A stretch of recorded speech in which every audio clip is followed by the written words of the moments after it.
তো আজকে আমরা কথা বলবো বরবাদ ছবি নিয়ে। বাইরে ভাই কি ছবি বানিয়েছে বাংলাদেশ, এক কথায় পুরাই অস্থির। আমরা এরকম ছবি তো কোনো সময় প্রত্যাশাই করিনি যে বাংলাদেশ এরকম একটা ছবি মেক করতে পারবে, কিন্তু তারপরও বাংলাদেশ এটি করিয়ে দেখিয়েছে। তো আমরা সর্বপ্রথম কথা বলবো শাকিব খানের লুকস নিয়ে। বাইরে ভাই কি লুকস শাকিব খানের! আমি শাকিব খানের লুকস দেখে তো পুরাই ফিদা। লম্বা দাড়ি, শর্ট হেয়ার, এক কথায় পুরাই অসাম। ঠোঁটে সিগারেট, ভাই কি ছবি বানাইছে বাংলাদেশ। আমরা যদি শাকিব খান লুকস বাদেও বাকি অ্যাক্টরদের কথা বলি, তারাও অসাম। প্রিয়তমা ছবির ভিতরে যে নায়িকাকে কাস্ট করা হয়েছে বরবাদ ছবিতে, বাইরে ভাই এত সুইট। এর ভিতরে আবার যিশুদা আছে, যিশুদা তো আরোই অস্থির।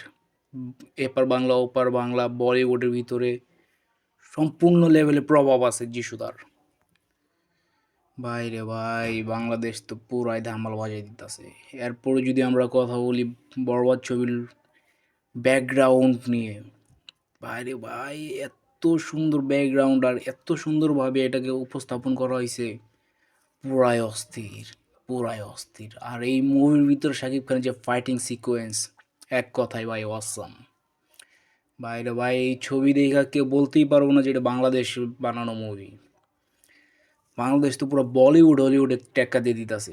তো এই সকল ক্রেডিট আমাদের সাকিব ভাইয়ের কাছে যায়, কারণ সাকিব ভাই যদি এত ভালো অ্যাক্টিং না করতো তাহলে বাংলাদেশ এত ভালো একটি মুভি পেতো না।